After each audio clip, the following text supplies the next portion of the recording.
નમસ્કાર વિદ્યાર્થી મિત્રો. ધોરણ 11માં આપણે 12મો લેસન બરાબર પ્રસંગદીપ જે લેસન આપણે આજે જોઈ રહ્યા છીએ 12મું લેસન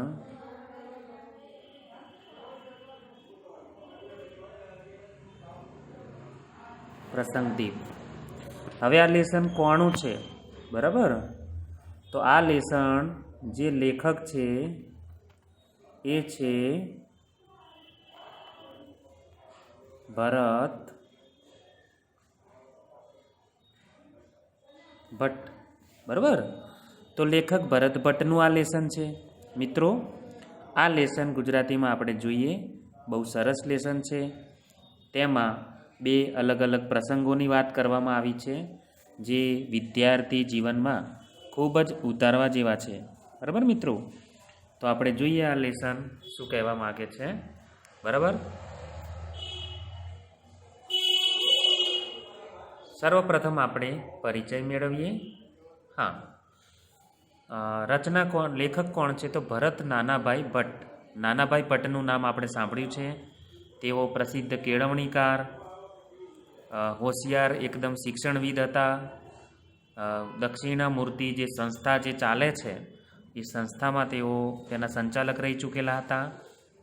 અને આ તેમના પુત્રએ લખેલા બે લેખ છે પ્રસંગના, જેનો આપણે આજે અભ્યાસ કરીશું. તો જોઈએ આપણે પરિચય. ભરત નાનાભાઈ ભટ્ટનો જન્મ ભાવનગરમાં થયો હતો.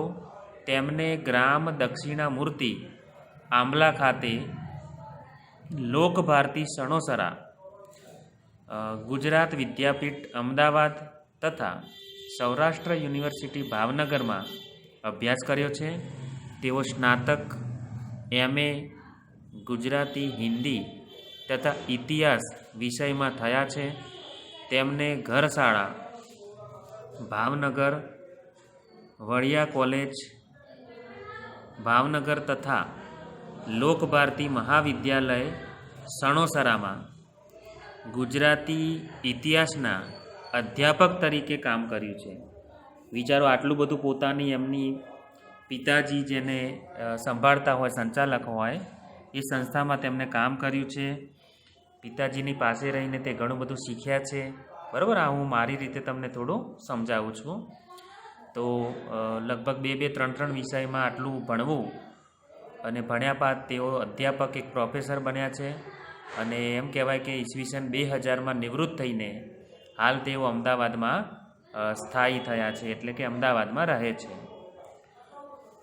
તેઓ સાહિત્ય એટલે કે આપણે જે પુસ્તકો વગેરે વાંચીએ છીએ તે, ત્યારબાદ ઇતિહાસ, રમતગમત, ભૂગોળ, કેળવણી એટલે જ શિક્ષણ, પ્રવાસ અને અધ્યાત્મ સાહિત્ય. અધ્યાત્મ કોને કહીશું? તો જે ધર્મ છે એને આપણે અધ્યાત્મ કહીએ છીએ. તો એની ઉપર લેખન કરતા રહ્યા છે. તેમને કુલ 25 જેટલા પુસ્તકો આપ્યા છે. આગળ વધીએ. તેમના પુસ્તક આનંદ મંગલ લોકે બરાબર, એને 2000નો ગુસા એટલે કે ગુજરાત સાહિત્ય અકાદમી એનો પ્રથમ પુરસ્કાર પ્રાપ્ત થયો છે. વિદ્યાર્થીનું જે માનસ હોય છે, મન હોય છે, તે હંમેશા કલ્પનાશીલ હોય છે. એમાંય વિદ્યાર્થીઓનું જૂથ, સમૂહ જ્યારે એકત્ર થાય ને પછી તો પૂછવું જ શું. હા, એમ કહેવાય કે જાણે ઘોડે ચડ્યા હોય ને એવું લાગે. હા, નિત નવા પ્રશ્નો, કલ્પનાઓ તેમના મનમાં ન જાગે તો જ નવાઈ. હા, નવાઈ લાગે કે આવું તો હોવું જ જોઈએ. હાલના વિદ્યાર્થીઓ આટલા ક્રિએટિવ હોવા જોઈએ, સર્જનશીલ હોવા જોઈએ. તો અહીં બે પ્રસંગોની વાત કરવામાં આવી છે.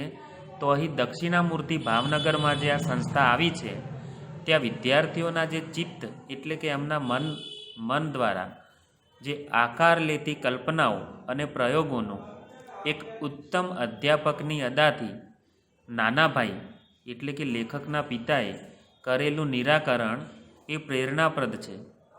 એટલે કે આપણને પ્રેરણા આપે તેવું છે. પ્રશ્નોને દબાવી દેવાથી પ્રશ્નોનું નિર્મૂલન થતું નથી. તમને કોઈ પ્રશ્ન પૂછે અને તમે કહો કે ચાલ ચાલ બેસી જા, તને તો આવડતો નથી, તો એની જે ભાવનાઓ છે એને આપણે શું કરીશું, એને આપણે દબાવી દઈશું. તો મિત્રો આ ખૂબ જ કેળવણીકાર શિક્ષણવિદ હતા. તેમને બાળકો સાથે હંમેશા સારી રીતે કામ લીધું છે. તો એમ કહેવાય કે પ્રશ્નોને દબાવી દેવાથી પ્રશ્નોનું નિર્મૂલન એટલે કે નિરાકરણ થતું નથી. અનુભવી દ્રષ્ટા, ઉત્તમ શિક્ષક અને કેળવણીકારના વિદ્યાર્થીઓ સાથેના વ્યવહારનું અહીં નિરૂપણ થયું છે. આ પ્રસંગો આશરે ઈસવીસન 1925 આજુબાજુના છે. બરાબર, જ્યારે ભારત તો આઝાદ પણ થયો નહોતો, તો એ સમયની વાત છે. નાનાભાઈ ભટ્ટ પ્રસંગદીપ, એમાંથી આ બે પ્રસંગો લેવામાં આવ્યા છે. બરાબર, તો કદાચ આ એમનું પુસ્તક હશે, એમાંથી એમના પુત્ર દ્વારા આ બે પ્રસંગો લઈ અને અહીં મૂકવામાં આવ્યા છે. બરાબર, તો આ થઈ પ્રસ્તાવના. અને વિદ્યાર્થી મિત્રો, હવે હું તમને આગળ એનો અભ્યાસ કરાવું છું, તો તમે વ્યવસ્થિત ધ્યાનથી સમજતા રહેજો. હું તમને પાઠ ક્રમશઃ સમજાવી રહ્યો છું. બરાબર, પહેલો પ્રસંગ છે તોફાન દિન. બરાબર, તોફાન દિન કેળવણીનું ઉર્મી કાવ્ય. કેળવણીનું ઉર્મી કાવ્ય એટલા માટે કે વિદ્યાર્થીઓને કંઈક નવું શીખવા મળે છે. બરાબર, ચાલો જોઈએ વિદ્યાર્થી મિત્રો. એવું એનું ટાઇટલ આપ્યું છે, આજે દક્ષિણામૂર્તિમાં ધમાલ ચાલી રહી છે.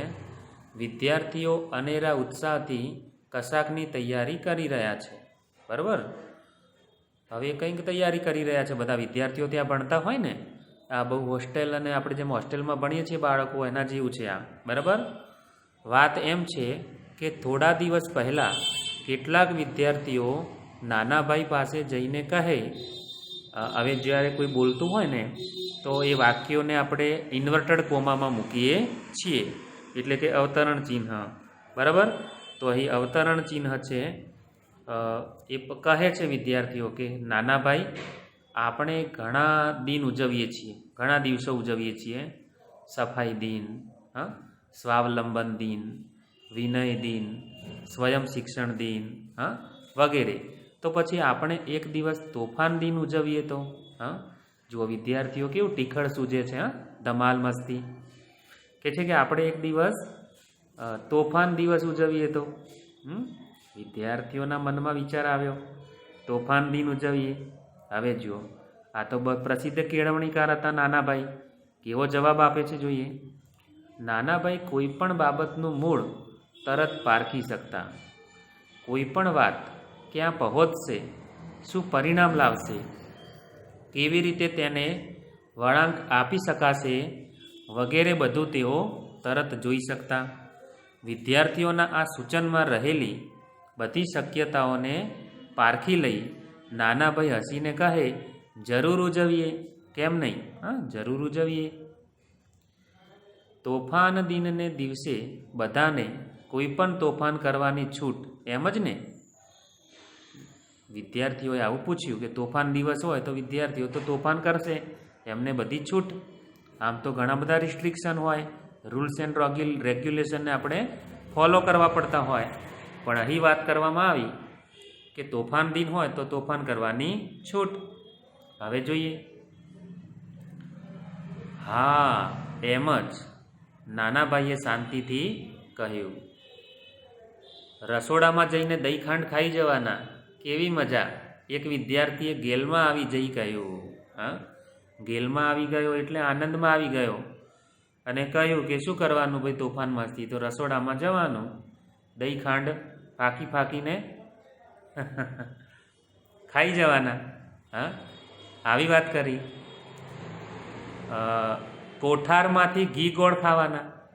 રસોડું હોય, હોસ્ટેલ હોય, બહુ મોટા મોટા કોઠાર, ગોડાઉનો ભરેલા પડ્યા હોય, તો કે છે કોઠારમાંથી ઘી ગોળ ખાવાના. બીજા વિદ્યાર્થીએ હોઠ પર જીભ ફેરવતા કહ્યું, ઘી ગોળ ખાઈ જવાના. વિદ્યાર્થીઓ છો એટલે તમને પણ પોતાના આવા પ્રસંગો યાદ આવતા હશે. અહીંયા જોઈએ આગળ શું થાય. તોફાન એટલે તોફાન. હા, તોફાન દિવસ એટલે પછી તોફાન તો કેવા હોય ભાઈ? હા, આ બધું જ તોફાનમાં આવી શકે અને તોફાન દીને તેમ કરી શકાય કારણ કે એનું નામ જ છે તોફાન દિવસ. હા, નાના ભાઈએ ગાંભીર્ય ધારણ કરીને કહ્યું. બરાબર, ગાંભીર્ય ધારણ કરીને કહ્યું એટલે ગંભીરતા, થોડા સિરિયસ બન્યા.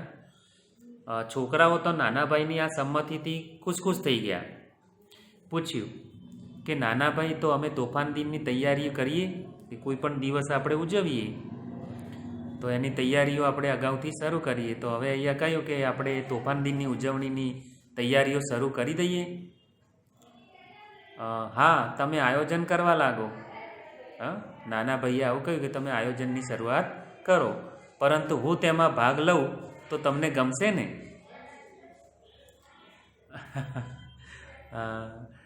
નાના ભાઈ પોતે કીધું કે હું તમારી સાથે સામેલ થાઉં તો તમને ગમશે ને?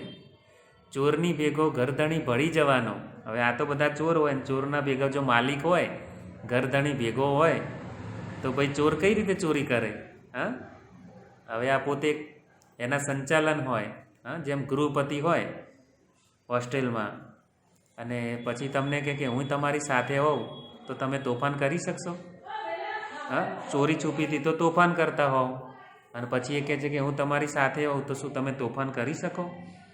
તો વાત એવી થઈ કે એમને ચોરની ભેગો ઘરધણી જો હોય એ ભળી જવાનો હો ઢોંગ કરે તેવી અદાથી નાના ભાઈએ આ વાત કહી.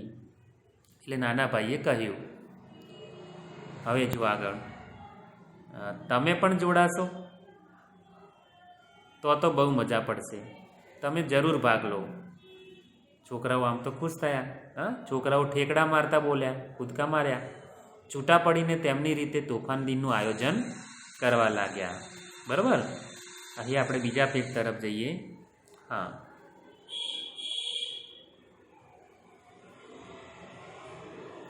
તોફાન દિનનો દિવસ નક્કી થયો અને તેની જાહેરાત થઈ. એ પછી નાના ભાઈએ તોફાન દિનની આગેવાન મંડળીમાં ન હોય તેવા 5-7 વિદ્યાર્થીઓને પોતાની પાસે બોલાવ્યા. બરાબર, જો તોફાન દિનનો એક દિવસ નક્કી કરવામાં આવ્યો, જાહેરાત કરી અને આગેવાન જે હોય ને, જે આગળ પડતા વિદ્યાર્થીઓ બધું આયોજન કરતા હોય, હવે ટુકડીમાં મંડળીમાં ન હોય ને એવા 5-7 વિદ્યાર્થીઓને બોલાવ્યા અને પછી એમને કહ્યું કે જુઓ, આપણે તોફાન દિન ઉજવવો છે. હા, ને તેમાં હું તમને મારી સાથે રાખવા માગું છું. આવી વાત નાના ભાઈ ભટ્ટે એ 5-7 વિદ્યાર્થીઓને કહી. નાના ભાઈ પોતાની સાથે રહેશે અને તોફાન દિનમાં ભાગ લેશે તે જાણીને છોકરાઓ તો રાજી થઈ તાળી પાડવા લાગ્યા. ખુશ થવા લાગ્યા. જુઓ, બિલકુલ અવાજ નહીં થવો જોઈએ. હા, શું કહ્યું કે જુઓ, હા, બિલકુલ અવાજ નહીં થવો જોઈએ. આપણા આયોજનની કોઈને ખબર પડશે તો તોફાનમાં મજા નહીં રહે. હા, આપણે આયોજન કરીએ છીએ અને જો બીજાને ખબર પડી જશે તો તોફાનમાં મજા આવશે નહીં. આપણે બધું ખાનગીમાં, હા, અને ચૂપચાપ કરીશું. નાના ભાઈએ સુકાની તરીકે, સુકાની એટલે આપણે જેને કેપ્ટન કહીએ છીએ, ટીમમાં 10-11 ખેલાડી હોય પણ એનું કોઈ એક હેન્ડલિંગ કરતું હોય જેને આપણે કેપ્ટન કહીએ છીએ, કપ્તાન કહીએ છીએ. તો અહીં ગુજરાતી અર્થ એનો થાય છે સુકાની. તો સુકાની તરીકે શિસ્તનો પાઠ આપ્યો. બધા એકદમ ડાહ્યા ચૂપ થઈ ગયા. હા, ડાહ્યા સમજદાર ચૂપ થઈ ગયા. નાના ભાઈ, આપણે કેવા કેવા તોફાનો કરીશું? 1-2 જણાએ ધીરેથી પૂછ્યું કે આપણે કેવા કેવા તોફાનો કરીશું? તો નાના ભાઈએ એક કાગળ લઈને આપ્યો. બરાબર, કાગળ લઈને આપ્યો કે લો આ કાગળ, બનાવો યાદી, ચાલો હું એક તોફાન સૂચવું. બરાબર, અને એમને આ વાત કરી કે હું તમને એક તોફાન સૂચવું. બરાબર, અને કહે છે કે પ્રવીણ, હવે આ નામ છે ને એ કાલ્પનિક છે એવું કૌંસમાં આપ્યું છે, એટલે કે એમની રીતે મૂક્યા છે, હકીકતમાં નામ જુદા પણ હોઈ શકે છે. પ્રવીણની બેગમાં જે નવા સૂટ પડ્યા છે ને તેને કાતર મૂકવી. હવે હવે તોફાનમાં જુઓ નવા સૂટ, હા, નવો સૂટ કોટ પહેર્યો, કોટ હોય અને કોટ ઉપર કાતર મૂકી દેવામાં આવે એટલે કે કાપી દેવામાં આવે, આવી વાત કરી, બરાબર. પછી જુઓ આગળ, નાનાભાઈએ તોફાન દિનના એક આગેવાનને તેનો કપડાનો શોખ ધ્યાનમાં લઈ સકંજામાં લીધો. હવે જેને જેવો શોખ હોય, ધારો કે એને કપડાનો શોખ હતો, એને ધ્યાનમાં લઈને એને સકંજામાં લીધો એટલે કે એને કાબૂમાં કર્યો, કંટ્રોલમાં લીધો. વાહ વાહ નાનાભાઈ, સરસ સૂચવ્યું, તમે સરસ સૂચવ્યું, સારું સૂચન કર્યું. બધા આનંદમાં આવી ગયા અને તેઓના હાથ તાળી પાડતાજરામાં રહી ગયા. હા, તાળી પાડતાજરામાં રહી ગયા એટલે તાળી પાડવી એટલે આનંદમાં આવવું. હા, તેઓને તોફાનની દિશા મળી ગઈ. એ તોફાન કરવા તો કેવા, એક દિશા મળી ગઈ. યાદીમાં ઉપરનું લખાણ છે ત્યાં બીજા આગેવાનને સંભાળતા એટલે યાદ કરતા. જો યો સંભાર, ર છે રમકડાનો, અળ હોય ને તો સાંભળવું, હા, સંભાળવું એટલે એની સંભાળ લેવી એવું પણ થાય. અને સાંભળવું હોય તો આપણે કાનથી સાંભળીએ, પણ જો ર આવે ને તો યાદ કરવું એવું ગુજરાતીમાં થાય છે.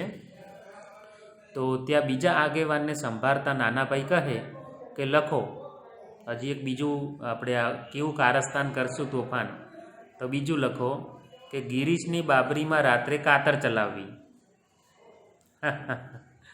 ગિરીશની બાબરીમાં રાત્રે કાતર ચલાવી. બાબરી એટલે જેને સારા વાળ ઓળવાની આદત હોય, હા, વાળ, બાબરી એટલે વાળ. હવે એ સારા વાળ જે સાચવતો હોય, એને શોખ હોય અને એના વાળ જો રાતે ઊંઘમાં એને કાપી લેવામાં આવે તો કેવું થાય? હા, તો જેને જે વસ્તુ પસંદ છે એની ઉપર જ આ તરાપ મારવાની વાત છે કે ભાઈ ગિરીશની બાબરીમાં રાત્રે શું ચલાવવું? કાતર ચલાવવી. હવે પટિયાના શોખીન ગિરીશની હાલત તો કલ્પી એટલે એની કલ્પના કરીને સૌ મોં મલકાવે છે. હા, મલકાવે છે, થોડુંક મંદ મંદ હસે છે. ત્યાં એક વિદ્યાર્થીએ ત્રીજું નામ દઈને કહ્યું કે મહેન્દ્રનું ટાંકું તોડી તેમાં કરેલું સુશોભન બગાડી નાખવું. મહેન્દ્ર નામના એક વિદ્યાર્થીની વાત કરી છે. હવે એનું ટાંકું તોડવું. ટાંકું એટલે શું? તો તમે વિદ્યાર્થી મિત્રો જ્યારે હોસ્ટેલમાં આવો છો તો તમારી પેટી હોય છે, બરાબર ને? પેટીમાં તમે તાળું મારીને બધી વસ્તુ અંદર રાખો છો. તો ટાંકું એટલે એને રાખવાનું, સામગ્રી રાખવાનું, બધી સામગ્રી રાખવાની પેટી, બરાબર? તો કે છે કે ટાંકું તોડી તેમાં કરેલું જે સુશોભન હોય એને એ બધું બગાડી નાખવું, બરાબર? તો એક આવી પણ સૂચન કરવામાં આવી. હવે જુઓ, આ બધી વાતો થઈ અને આગળ જુઓ, હવે તમે સૌ તમારી રીતે યાદી વધારતા જજો અને મને મળતા રહેજો.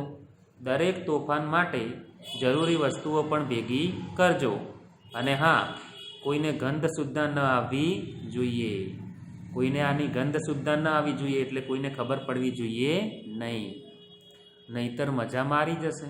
હા, આપણે આયોજન કર્યું છે, મજા મારી જશે. એક કાબેલ શતરંજ ખેલાડીની અદાથી, કોઈ શતરંજ રમતો હોય ને તો બહુ દિમાગની રમત છે, મગજની, એવા ખેલાડીની અદાથી નાનાભાઈ પોતાની ચાલના પરિણામોના પૂર્વાનુમાન સમજી લઈ જાણે અલિપ્ત બની ગયા.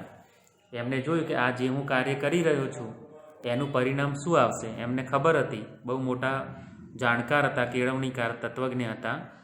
એટલે એ પૂર્વ અનુમાન એટલે પહેલેથી એનું અનુમાન લગાવી અને અલિપ્ત બની ગયા. એટલે એ આનાથી એમ કહેવાય કે પડદા પાછળ ચાલી ગયા. આ કાર્ય આપીને, કામકાજ આપીને એ ત્યાંથી દૂર હટી ગયા. એમ ગયેલા છોકરાઓ કંઈ મૂંગા રહી શકે? હવે જે છોકરાઓના પેટમાં કંઈ વાત રહે, હા, આપણે કંઈ પણ કહ્યું હોય તો આપણા પેટમાં વાત નથી રહેતી જ્યાં સુધી આપણે બીજાને કહેતા નથી. તો કે છે કે જે છોકરાઓ 5-7 જણા ગયા એ કોઈ મૂંગા રહી શકે? તરત વાત તો ફેલાઈ ગઈ, વાયરલ થઈ ગઈ. હા, અત્યારે કહીએ છીએ ને કોઈ મેસેજ હોય તો વાયરલ થઈ જાય, એમ એમની વાત હતી એ ફેલાઈ ગઈ. ને પ્રવીણ, ગિરીશ, મહેન્દ્ર આવ્યા નાનાભાઈ પાસે. નાનાભાઈ કોઈની બેગમાંથી નવા કપડાં કાઢીને તેને કાતર મુકાય આવો પ્રશ્ન કર્યો. નાના ભાઈએ ધાર્યો હતો તેવો જ પ્રશ્ન પ્રવીણે પૂછ્યો. એમને ખબર હતી કે આવું જ થવાનું છે. અને ધાર્યા પ્રમાણે એ પ્રશ્ન પૂછ્યો. કોઈક એવું તોફાન કરે તો આપણાથી ના કેમ પડાય? નાના ભાઈએ ઠંડે કલેજે કહ્યું. ઠંડે કલેજે એટલે શાંત રીતે, શાંત હૃદયે કહ્યું. હવે કોઈ આવું તોફાન કરે, તોફાન તો ભાઈ બધા હોય. તોફાન એટલે તોફાન. આવું પણ કોઈ તોફાન કરે તો હવે એને ના પડાય? કઈ રીતે ના પાડી શકો? આવી વાત કરી. પણ તો નાના ભાઈ અમને કેટલું બધું નુકસાન જાય. જુઓ આ વાત કે છે કે તો અમને કેટલું બધું નુકસાન જાય. નુકસાન તો જાય જ ને. નાના ભાઈએ કહ્યું કે નુકસાન તો જાય જ ને. આ તો તોફાન દિન છે. તોફાન દિન છે. રસોડામાં પણ ગોળ ખાંડ, ગોળ ખાંડનું નુકસાન થશે ને. રસોડામાં નહીં થાય. નાના ભાઈ ગંતવ્ય તરફ આગળ વધતા બોલ્યા. ગંતવ્ય એટલે જ્યાં આપણે જવું છે તે સ્થાન, એ સ્થળ. એમને આગળ અંત સુધી આ વાતને લઈ જવી હતી. બાળકોને એ બોધ આપવો હતો, સમજ આપતી હતી. એટલે પોતાના ગંતવ્ય જવાના સ્થાન તરફ આગળ વધતા બોલ્યા. પણ એ તો સંસ્થાને નુકસાન થયું કહેવાય. જ્યારે આ તો વિદ્યાર્થીઓને નુકસાન જાય, બરાબર? એ તો જ્યારે આ રીતે કરે તો સંસ્થાને નુકસાન થયું. અને અત્યારે તમે કહો છો તો વિદ્યાર્થીઓને નુકસાન જાય. વિદ્યાર્થી ભેદ બતાવવા બોલ્યો, પણ વાક્ય પૂરું કરતાં જરા ધીમો પડી ગયો. બરાબર? આવું એક વિદ્યાર્થીએ કહ્યું કે અમે આ બધું ગોળ ખાંડ વગેરે ખાઈએ તો સંસ્થાને નુકસાન જાય. અને અત્યારે તમે કહ્યું એ તો વિદ્યાર્થીઓને નુકસાન જાય. આવો ભેદ બતાવ્યો. બરાબર? હવે આગળ વધીએ. તો તોફાન દિનમાં માત્ર સંસ્થાને નુકસાન થાય એ જ તોફાન આવે એમને? નાના ભાઈએ આ વાત વેધકતાથી પૂછી. વેધકતાથી પૂછ્યું કે તોફાન દિનમાં તો માત્ર તમારે સંસ્થાને જ નુકસાન પહોંચાડવું છે એમ ને? એટલે નુકસાન થાય એ જ તોફાન આવે એમ ને? તોફાન એને જ કહેવાય. આગળ, જેમ સંસ્થાને નુકસાન થાય તેમ તમને પણ નુકસાન થાય ને. મને પણ નુકસાન થાય. તમને પણ નુકસાન થાય ને મને પણ નુકસાન થાય. તોફાન દિન તો બધાને સરખો જ લાગુ પડે ને. બોલો, એવો તોફાન દિન ઉજવવો છે ને? નાના ભાઈએ ઉમેર્યું. કે નુકસાન થાય તો જુઓ, સંસ્થાને થતું હોય તો થાય, તમને પણ થાય, મને પણ થાય. તોફાન તો પછી બધા માટે તોફાન. તો કે છે કે શું એવો તોફાન દિન ઉજવવો છે ને? નાના ભાઈએ ઉમેર્યું. હવે બધા વિદ્યાર્થીઓ કોઈ શું બોલે? અંદર અંદર ઘૂસપૂસ થવા લાગી. હા હા ના હા ના, હા ના હા ના થવા લાગ્યા.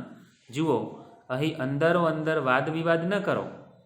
બધા જ વિદ્યાર્થીઓને ભેગા કરો. તોફાન દિન રાખવો કે નહીં તે આપણે સૌ સાથે મળીને નક્કી કરીએ. નાના ભાઈએ કહ્યું. બધા નાના ભાઈની હાજરીમાં મળ્યા અને પોતે જેને આકર્ષક અને લાભપ્રદ કાર્યક્રમ માનતા હતા, કે બહુ સારો આકર્ષક અને લાભપ્રદ કાર્યક્રમ થાય એવું માનતા હતા, તેની પર ગંભીરતાથી ચર્ચા વિચારણા કરવા લાગ્યા. જેમ કોઈ મોટા માણસો કોઈ સારું આયોજન લઈને બેઠા હોય અને ગંભીરતાથી ચર્ચા વિચારણા કરે, એમ આવી વિદ્યાર્થીઓ પણ વિચારવા લાગ્યા. જેઓ તોફાન દિનની મધુર કલ્પનાના સર્જન માટેનું ફળદ્રુપ ભેજું ધરાવતા હતા, દિમાગ ફળદ્રુપ ભેજું મગજ ધરાવતા હતા, તેઓએ જ આ સભામાં તોફાન દિન બંધ છે તેમ જાહેર કર્યું. કે તોફાન દિન બંધ છે, હવે આ તોફાન દિન કરવો નથી એવું જાહેર કર્યું. શતરંજ કહો, આને નાટક કહો, યુદ્ધ કહો, જે કહો તે, પણ તેના ખેલનારા જુદા હતા ને તેને ખેલવનારા, રમનારા જુદા હતા અને રમાડનારા જુદા હતા. એ બધા દૂર અદૃશ્ય અલગ હતા. નાના ભાઈએ આમ યુવા કેળવણીની એક અદ્ભુત ચાલ ચાલી બતાવી. કે વિદ્યાર્થીઓએ, આજના વિદ્યાર્થી આવતીકાલના યુવાન છે અને આ દેશના યુવાનો જો સારા માર્ગે હશે તો આખો દેશ સારા માર્ગે ચાલશે. આવી એક સારી સમજ આ પ્રસંગ દ્વારા નાના ભાઈએ આ વિદ્યાર્થીઓને આપી કે તોફાન કરવું, બગાડ કરવો એ અંતે તો આપણું જ છે અને આપણું માનીને ચાલવું જોઈએ. આ વાત એમને એમના ઉદાહરણો એટલે કે એક્ઝામ્પલ દ્વારા સમજાવી અને અંતે વિદ્યાર્થીઓ જ તોફાન દિન બંધ છે એવું જાહેર કર્યું.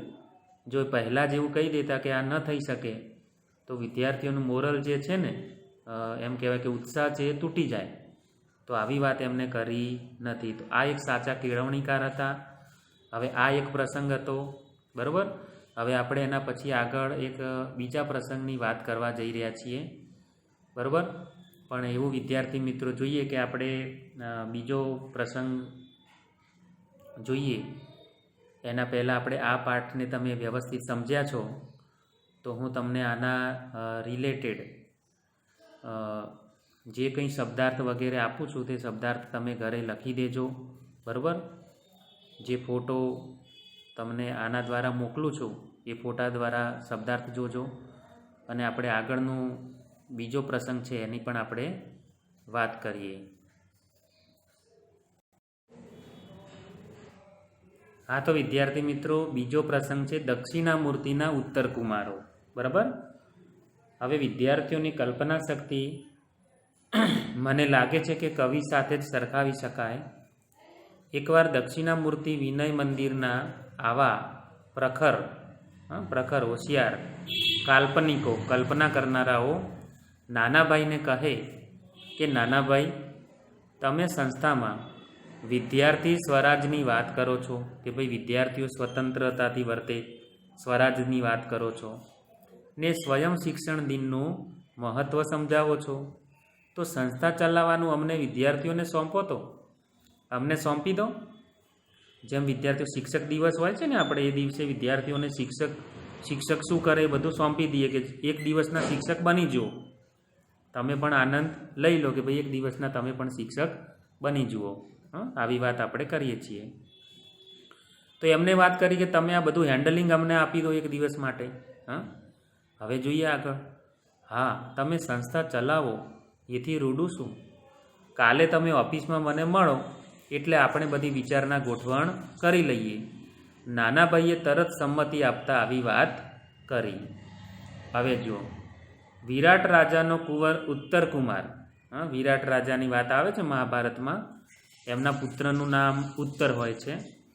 તો ઉત્તર કુમાર, આમ તો ઉત્તર એટલે શું કે ભાઈ આવનાર સમયમાં જે કંઈક બનવાનું હોય તો એને આપણે ઉત્તર કહીએ છીએ. તો એમ કહેવાય કે વિરાટ રાજાનો કુંવર ઉત્તર કુમાર જેવી તૈયારી સાથે કૌરવ સેનાને હરાવવા અને ગોવાળોની ગાયો છોડાવવા નીકળી પડ્યો હતો, તેવી જ તૈયારી સાથે બીજે દિવસે વિદ્યાર્થીઓ નાનાભાઈને તેમની ઓફિસમાં મળવા ગયા. હવે જુઓ,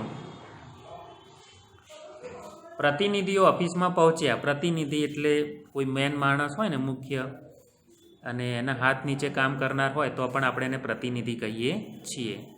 તો પ્રતિનિધિઓ ઓફિસમાં પહોંચ્યા એટલે નાનાભાઈ કહે, આવી ગયા, ચાલો, મેં બધું તૈયાર જ રાખ્યું છે, તમે સંસ્થા સંભાળો છો ને? એને કીધું મેં તમારા માટે બધું તૈયાર રાખ્યું છે, તમે સંસ્થા સંભાળો છો ને? એટલે એક ભાર મૂક્યો ના શબ્દ દ્વારા કે તમે સંભાળી શકો છો, તમે સંભાળો ના. હવે જુઓ, અમે તો સંભાળવા તૈયાર જ છીએ, તમને શું લાગે છે? વિદ્યાર્થીઓએ પૂછ્યું કે અમે તો તૈયાર છીએ સંભાળવા. મને તો બરાબર લાગે છે, તમે સંસ્થા સંભાળો, અમારે એટલી ચિંતા ઓછી.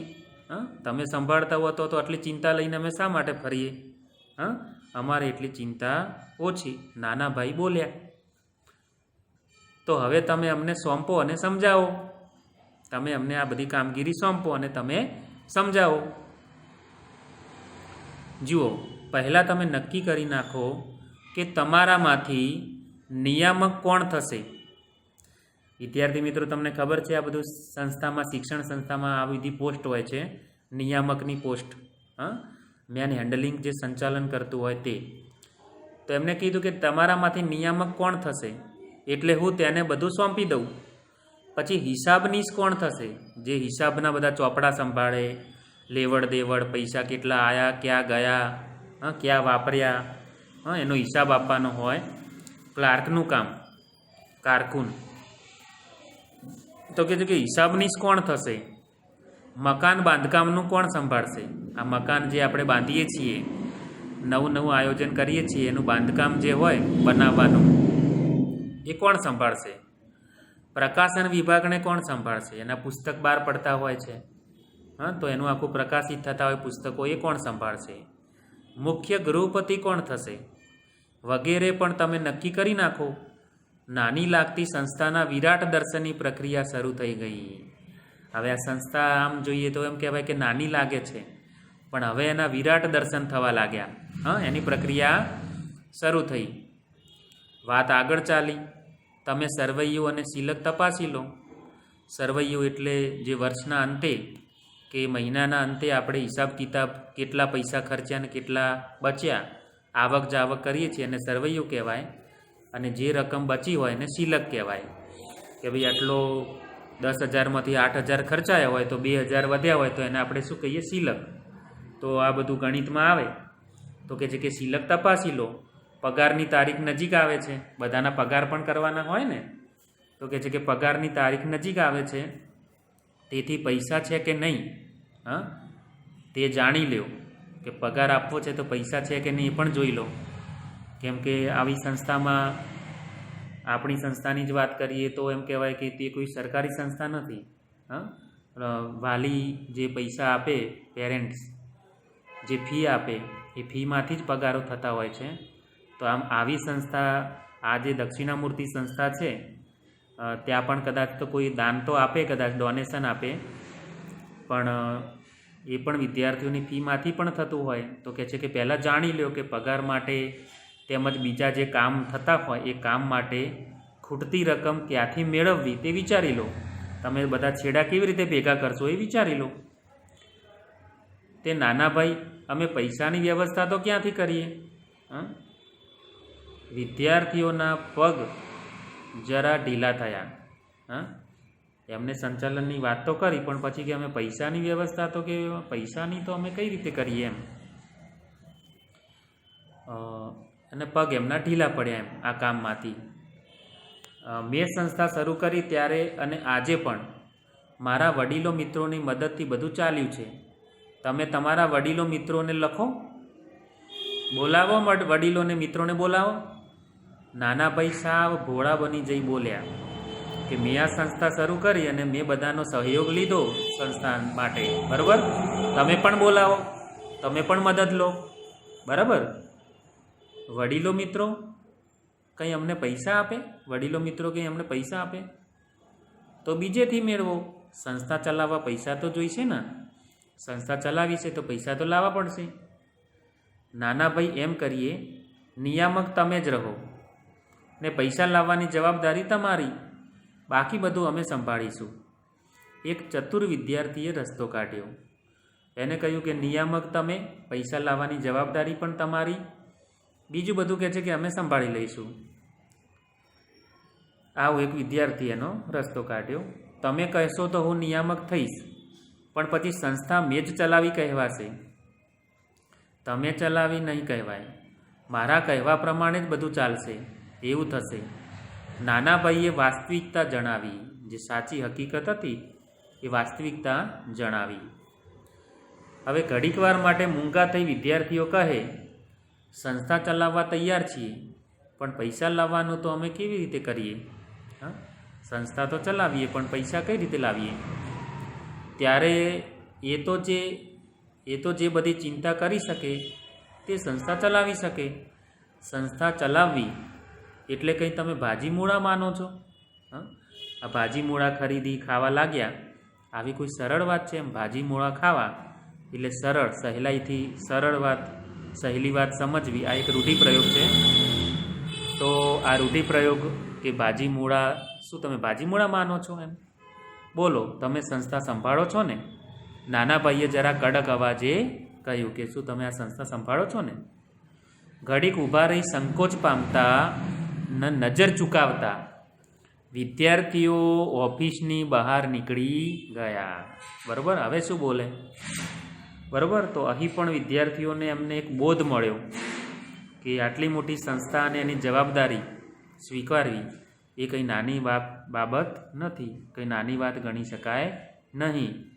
તો દક્ષિણામૂર્તિના ઉત્તર કુમારો એવું ટાઇટલ ચોક્કસ બની શકે કે ત્યાં બધું જ્ઞાન મેળવે, ભણે ગણે અને આગળ વધી અને આવી સંસ્થા જે એક સારું શિક્ષણ આપનારી સંસ્થા હોય અને એમાં કામ કરે, એ ઉત્તર કુમાર ચોક્કસ બની શકે આવનાર સમયમાં. પણ અત્યારે હજુ એમની ઉંમર નથી કે જે આ કરી શકે. તો એમને એવો બોધ થાય એ માટે અહીં નાના ભાઈએ એમને આ સરસ સમજ આપી અને સમજાવ્યું કે એના માટે અનુભવ જોઈએ, અનુભવનું ભાથું હોવું જોઈએ, ઓળખાણો હોવી જોઈએ, સંબંધો વિકસાવવા જોઈએ, સારું કામ પણ બોલાવવું જોઈએ. તો જ કોઈ વિશ્વાસ મૂકે અને વિશ્વાસથી પૈસા આપે. તો આ સંસ્થા એવી રીતે એમને એમ ચાલતી નથી. આ વાત વિદ્યાર્થીઓને અહીં નાના ભાઈએ સમજાવી. બરાબર. આગળ પુસ્તકની અંદર શબ્દાર્થો આપ્યા છે. એ સિવાય હું પણ એક તમને આની અંદર આપું છું. એ તમે PDF જે છે એ તમે પાડી લેજો. બરાબર. તમે PDF પાડી લેજો. બરાબર. અને આ પાઠને સારી રીતે લખી દેજો વિદ્યાર્થી મિત્રો. બરાબર.